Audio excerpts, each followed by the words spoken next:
Biochar మరియు ఆరోగ్యం గురించి అంటే బయోచార్ అనేది బొగ్గు.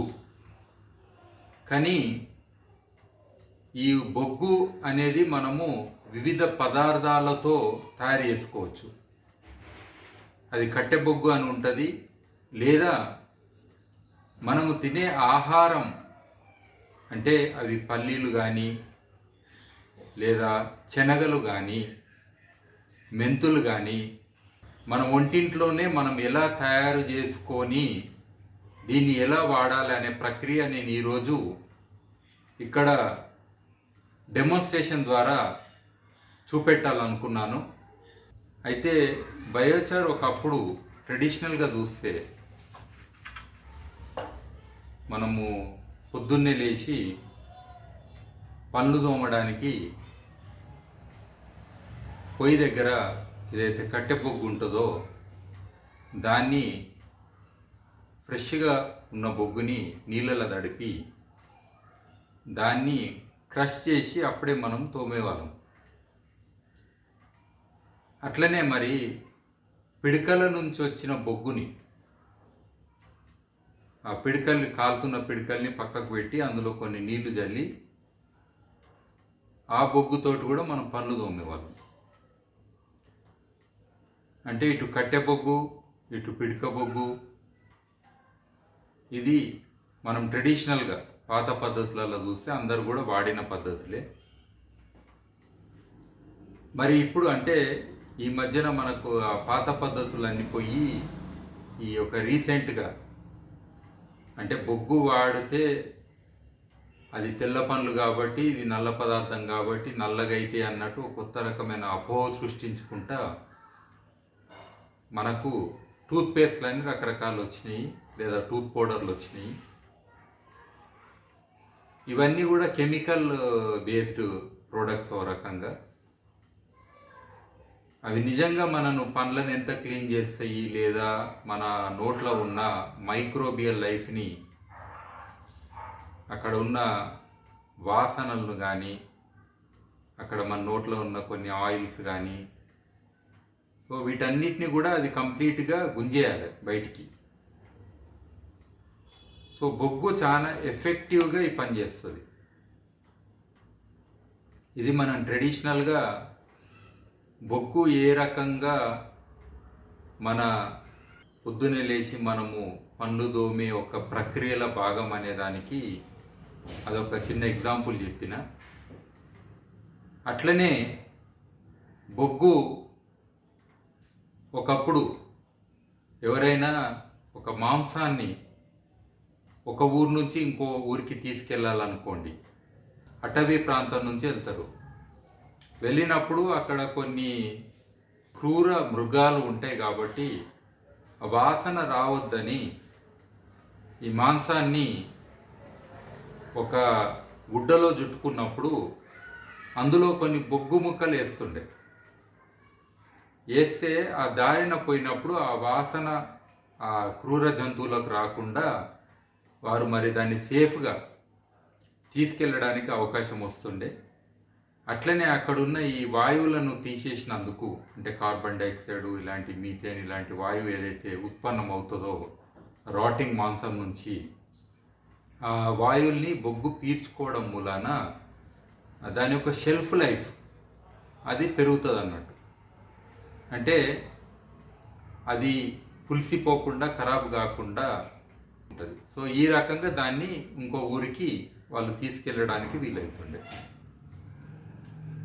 అట్లనే మరి మనము ఎప్పుడైనా వంటలలో కొంచెం ఉప్పు ఎక్కువైనా, అంటే మనము కూరల ఉప్పు ఎక్కువైతే కొంచెం బొగ్గు ముక్కలు వేసి కూడా కొంచెం దాన్ని ఉప్పు శాతాన్ని తగ్గించడానికి ప్రయత్నం కూడా చేస్తుండే.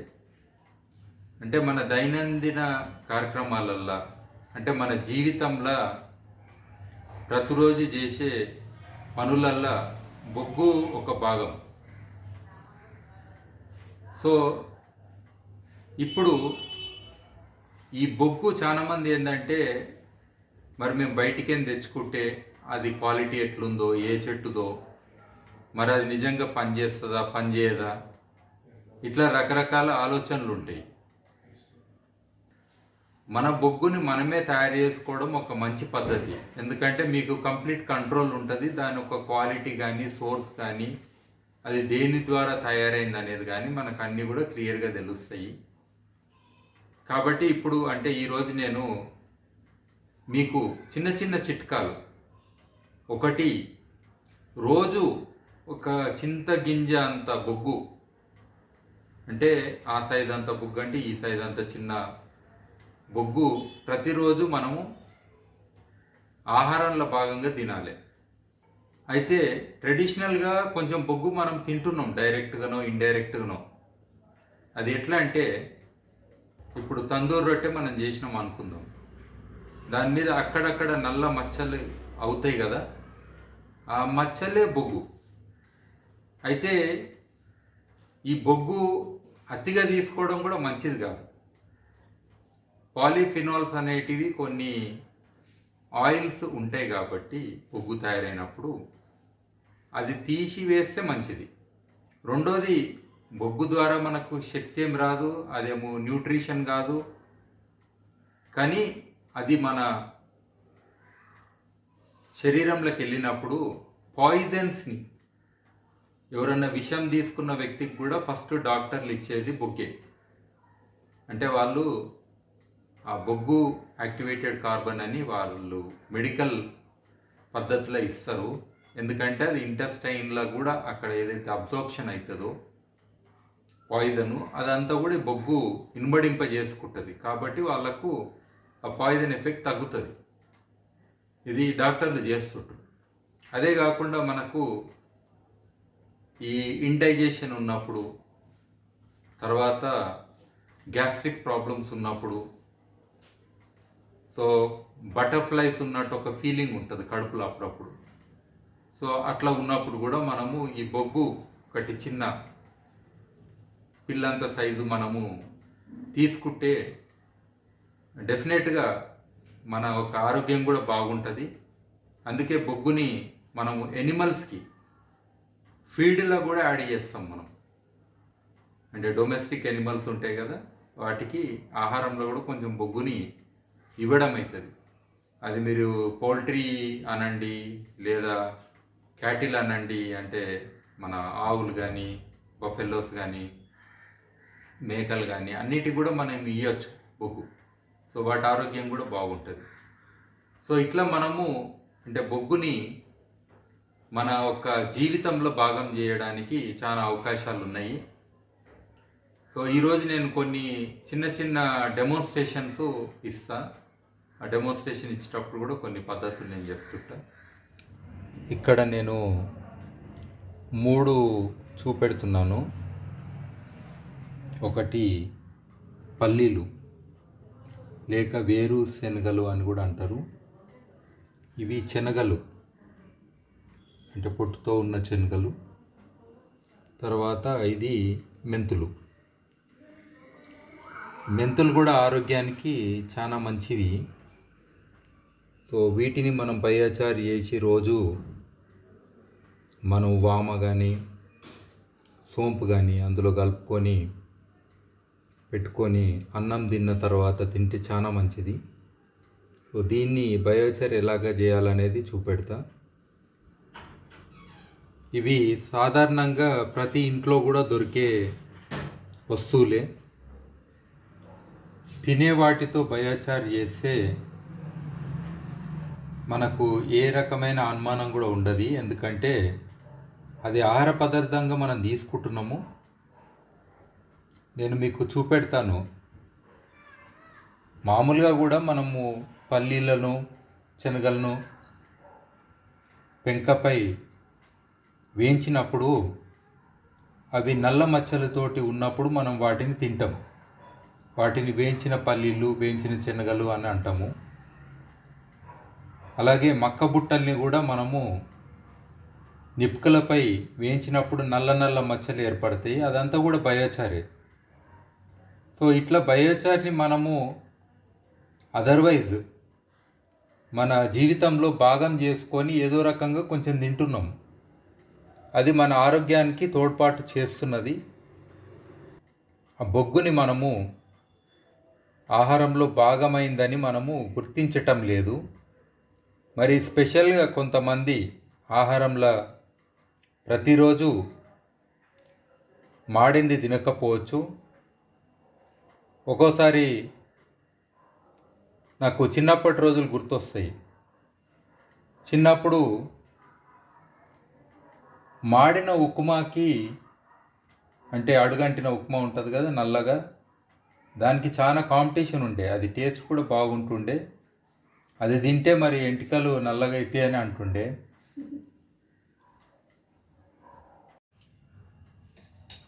మొదటగా నేను పల్లీలను బయోచార్గా ఎలా తయారు చేయాలని చూపెడుతున్నా ఇక్కడ.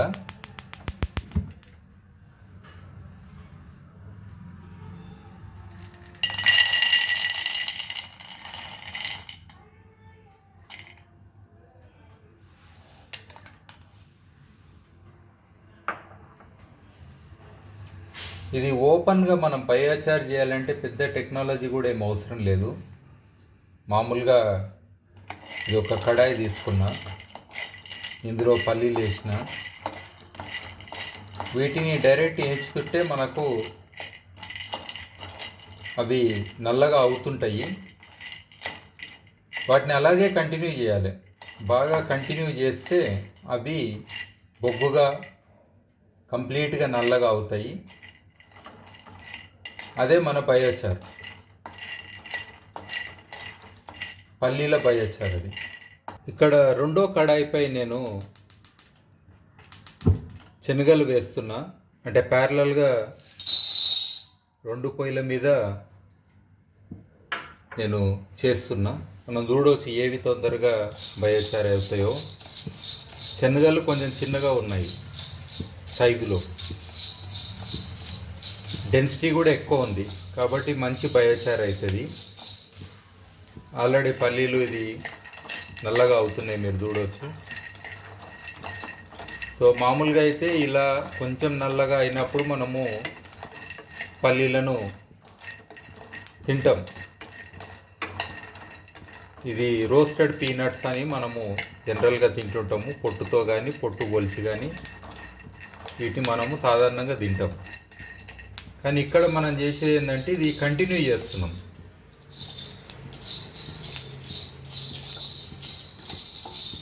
చూడండి ఎంత ఫాస్ట్గా అయిపోతున్నాయో. ఎక్కువ టైం ఏం పట్టదు. ఇక్కడ స్టవ్ ఫుల్ పెట్టిన నేను.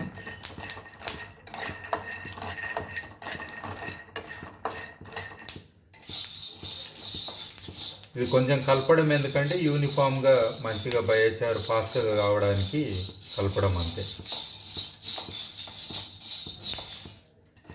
అయితే ఇవి రోస్ట్ అయిన తర్వాత ఒక చిన్న ప్రక్రియ చేయాల్సి ఉంటుంది వీటితోటి. అవి ఎందుకంటే ఇందులో ఉన్న కొంచెం ఆయిల్స్ ఏవైతే ఉంటాయో వాటిని తీసేయడము. రెండోది వీటిని ఇంకా యాక్టివేట్ చేయడం.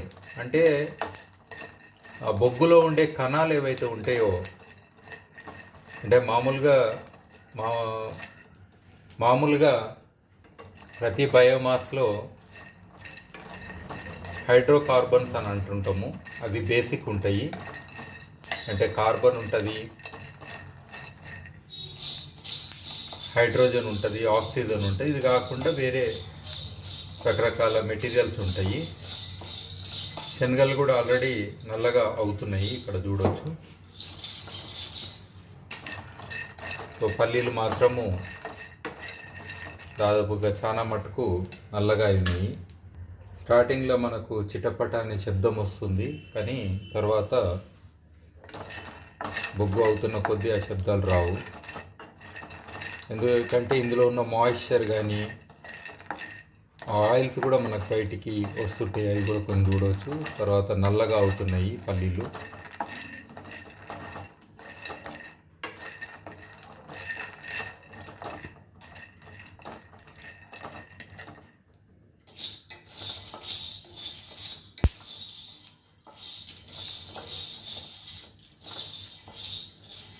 శనగలు చిన్నగా ఉన్నాయి కాబట్టి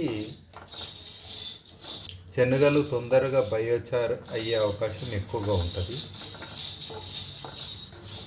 తర్వాత నేను వీటిని ఉపయోగించి అంటే మనకు దైనందిన కార్యక్రమంలో ఉపయోగించడానికి కావలసిన టూత్ పేస్ట్ ఎట్లా తయారు చేయాలి, లేదా ఫేస్ వాష్ కానీ ఇలాంటి ఎట్లా తయారు చేయాలనేది కూడా నేను చూపెడతా.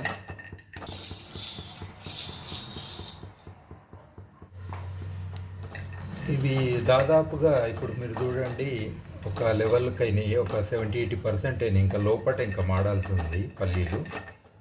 కానీ పల్లీలలో ఆయిల్ శాతం ఎక్కువ ఉంటుంది కాబట్టి మీరు చూడవచ్చు అది ఆయిల్ షైనింగ్ ఉంది, గ్లో.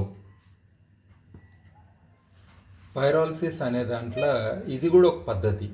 అంటే డైరెక్ట్ హీట్ చేయకుండా ప్యాసివ్గా కింద మంట పెట్టి మధ్యలో ఒక మెటల్ పెట్టి దాని మీద మనము వాటిని వేయించుతున్నాం కదా. ఈ రకం కూడా మనము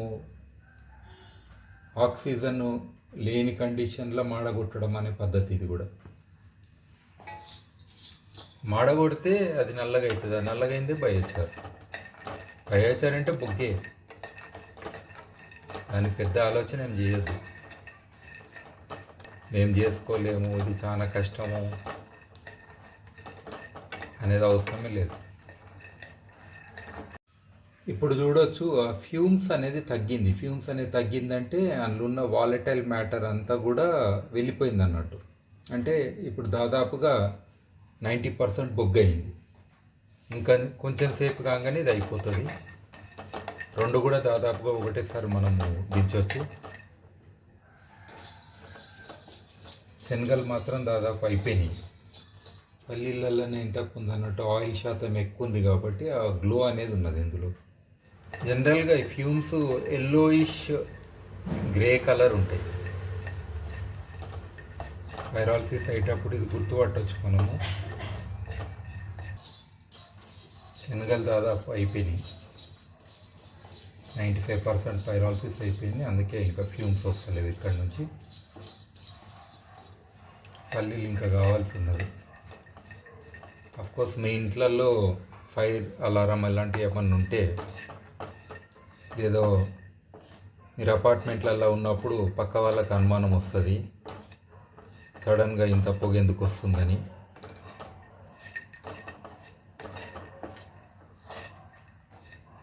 సో ఎగ్జాస్ట్ అలాంటివి ఏమన్నా ఉంటే అవి యూజ్ చేయండి, లేదా విండోస్ అన్ని ఓపెన్ చేసి పెట్టండి. శనగలు అయిపోయినాయి కాబట్టి దాదాపుగా వీటిని ఇంకా నేను తీయచ్చు. తీసి పక్కన పెట్టుకొని ఇందులో మెంతులు వేస్తా. సో అప్పటి వరకు ఈ పల్లీలు కూడా అయిపోతాయి. మీరు చూడవచ్చు పల్లీలలో ఇంకా ఫ్యూమ్స్ వస్తున్నాయి. సెమీ వెంటిలేటెడ్ ప్లేస్లలో ఇవి చేయడము మంచిది.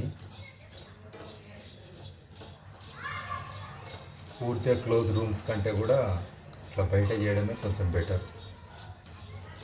పైరాలసిస్ అనేది fast pyrolysis, slow pyrolysis, very slow pyrolysis అని ఉంటాయి పద్ధతులు.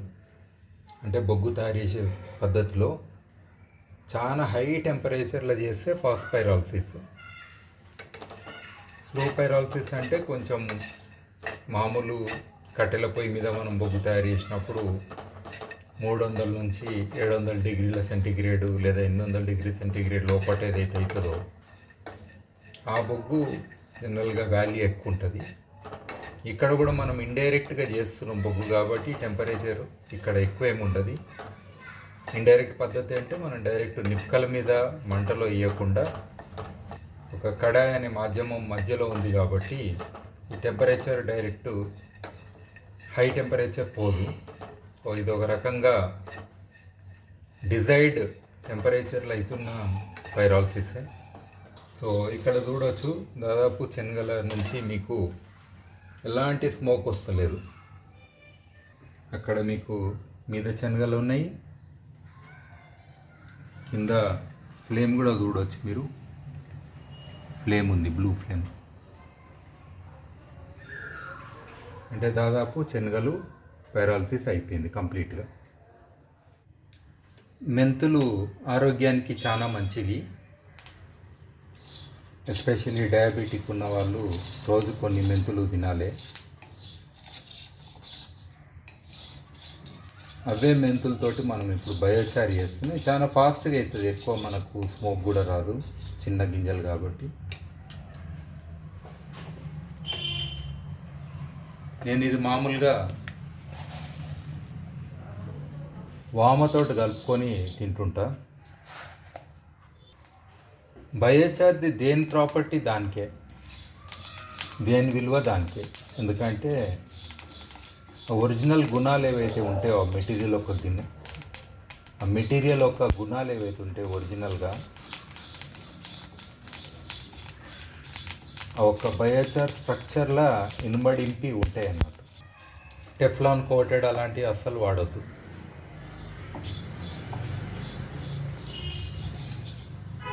ఆల్రెడీ మెంతులు హాఫ్ కన్వర్ట్ అయ్యి చూడవచ్చు మీరు. ఇవి కూడా వాడవచ్చు మనం తినడానికి, ఎందుకంటే రెండు విలువలు ఉంటాయి ఇందులో. సగం బయోచార్ విలువ, సగం మెంతుల విలువ.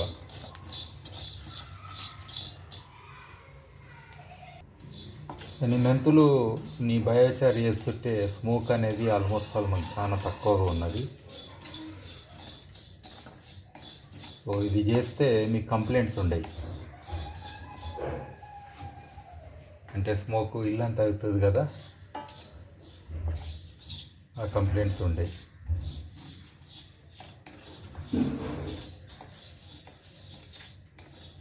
డార్క్ అయిపోయింది చూడొచ్చు. ఇంకా టైం పడుతుంది. ఇప్పుడే స్మోక్ రిలీజ్ అవుతుంది, అంటే అందులో వాలటైల్స్ అన్నీ కూడా రిలీజ్ అవుతున్నాయి.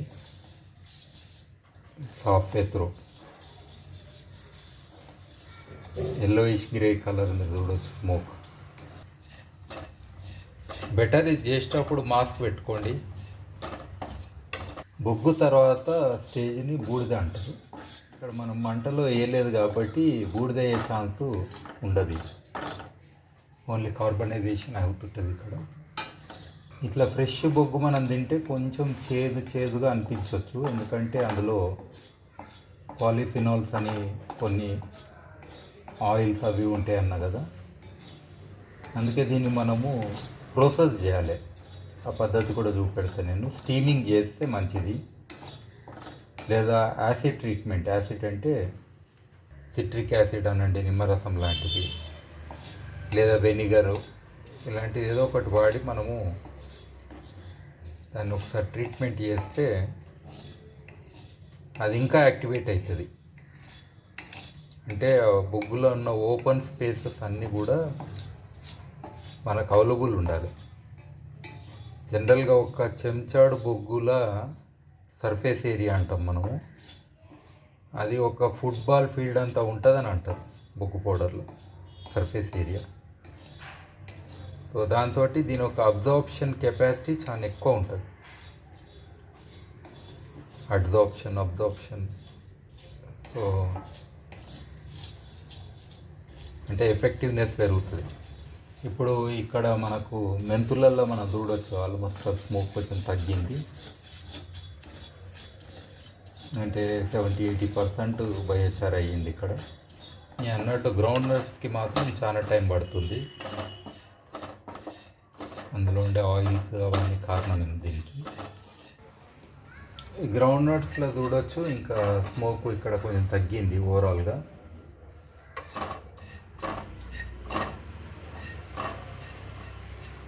కొంచెం కిచెన్ మాత్రం మెస్సీ అవుతుంది, ఎందుకంటే బొగ్గు కదా ఎంతైనా, కింద అక్కడిక్కడ పడుతుంది, తర్వాత రీడింగ్ చేసుకోవాలి.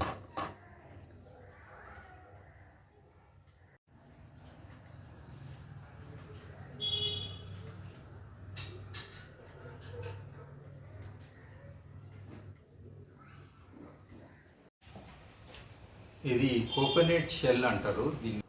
సో దీని డెన్సిటీ ఎక్కువ ఉంటుంది. దీని నుంచి ఏదైతే బొగ్గు తయారు చేస్తారో అది కమర్షియల్గా యాక్టివేటెడ్ కార్బన్ అని కూడా అంటుంటారు దీన్ని. ఇది మన వాటర్ ఫిల్టర్స్లో మీరు ఒక క్యాండిల్ చూడవచ్చు, అందులో ఇది యాక్టివేటెడ్ కార్బన్ దీనిదే ఉంటుంది. సో దీన్ని హై ఎండ్ అప్లికేషన్స్ కూడా వాడతారు. వీలైతే దీనితోటి కూడా మీరు కాలబెట్టి బయట ఎక్కడైనా కాలబెట్టి దాని మీద నీళ్లు చల్లితే కూడా ఇది బొగ్గు తయారవుతుంది. సో ఈ బొగ్గుని కూడా మీరు వాడవచ్చు, అంటే తినడానికి వద్దు కానీ బట్ నేను తక్కువ అన్నట్టు టూత్ పౌడరు, టూత్ పేస్టు, వేరే రకరకాల వాటికి మనము ఆ బొగ్గును వాడచ్చు. సో ఇట్లా అంటే మనకు మనం తినే పదార్థాలతో చేసుకున్న బొగ్గునేమో డైరెక్టు, అంటే ఇది మనం ఇంతకుముందు చేసినాం కదా, ఇదేమో మనము శనగలతో చేసిన బయోచార్, ఇది మనము పల్లీలతో చేసిన బయోచార్. సో ఇక్కడ 3 రకాల బయోచార్లు ఉన్నాయి. దీన్ని ప్రీ ప్రాసెసింగ్ చేసుకోవాలి మనం వాడడానికి ముందు. సో ఆ ప్రక్రియ చూపెడతా. ఇదే కాకుండా మనకు కమర్షియల్గా బొగ్గు అనేది దొరుకుతుంటుంది, బయట అమ్ముతుంటారు. సో ఇది సాధారణంగా మనకు ఒక తుమ్మ చెట్టు కానీ, వేప చెట్టు కానీ, ఇట్లా రకరకాల చెట్ల నుంచి తయారు చేసిన బొగ్గు ఇది. సో ఈ బొగ్గుని కూడా మనము especially toothpaste, tooth powder ఇలాంటివి చేసుకోవడానికి, మన ఫేస్ మాస్క్ ఇలాంటివి చేసుకోవడానికి రకరకాలుగా వీటిని వాడవచ్చు. సో దీన్ని ప్రాసెసింగ్ ఎట్లా చేయాలి, దీన్ని యాక్టివేట్ ఎట్లా చేయాలనేది నేను ప్రక్రియ చూపెడతాను. ఇవన్నిటిని బయోచార్లను వీటిని డైరెక్ట్ వాడకూడదు. సో చిన్న ప్రక్రియ.